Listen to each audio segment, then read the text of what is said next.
This is the heyday, the golden age of Jedi that exists in the world we have now. In Episode 2,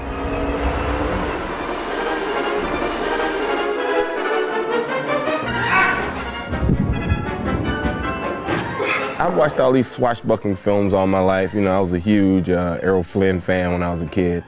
And this seems to be the next step in the fencing age. I mean, Jedi, as I've always said before, they've chosen a sword in a time of, laser guns, so they better be damn good with it. All right.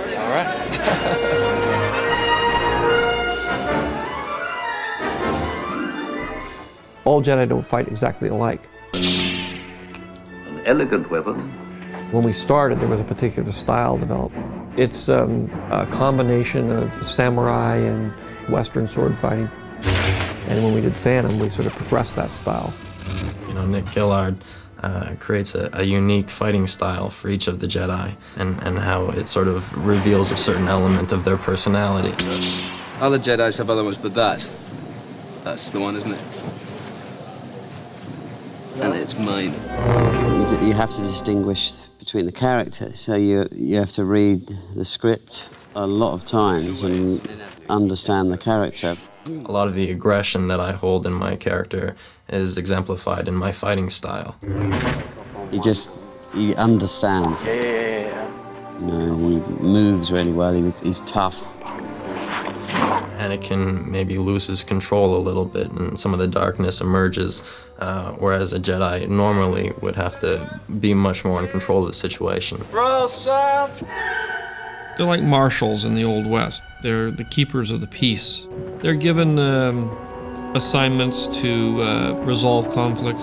This Jedi walks by and ruins my action. With the ultimate threat of force if things aren't resolved. I said don't touch it. Yo, what?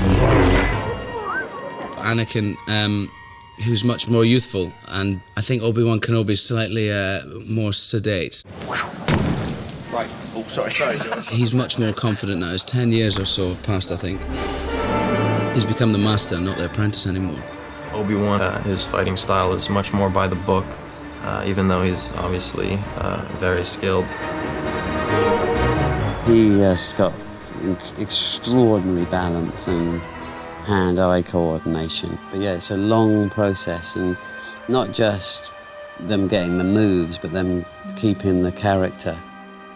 Getting the feet right and getting the steps so you can actually do it.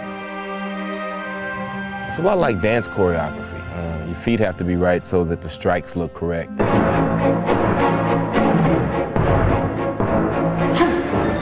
We're trying to go much more classical. You know, some of the characters are real master swordsmen, better than anything we've seen so far.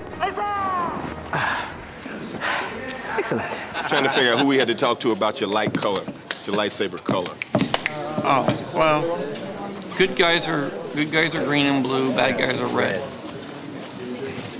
That's just the way it works. There's no purple left? You might get purple.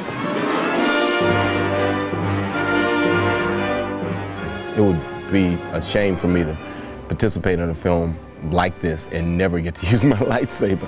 We've not seen Mace fight yet, and we know that he's second only to Yoda. Good to G.O. I guess because I'm such a fan of Japanese samurai movies, and I've watched a lot of kendo fights and a lot of stuff, I'm doing pretty good at it. I was thinking about a style for him, but it's Sam Jackson's style, you know, that he has so much style of his own. Since I'm supposedly the second baddest person in the universe, I'm pretty efficient. I don't do a lot of fancy sword twirling or anything. I dispense people pretty quickly. Use as little energy as possible, but I'm pretty lethal. Okay, cool with that? I think this is the first time that we really get to see all the Jedi in action, which is an amazing sight.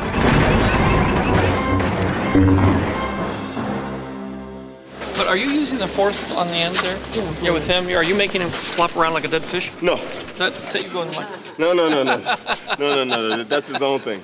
It's gas.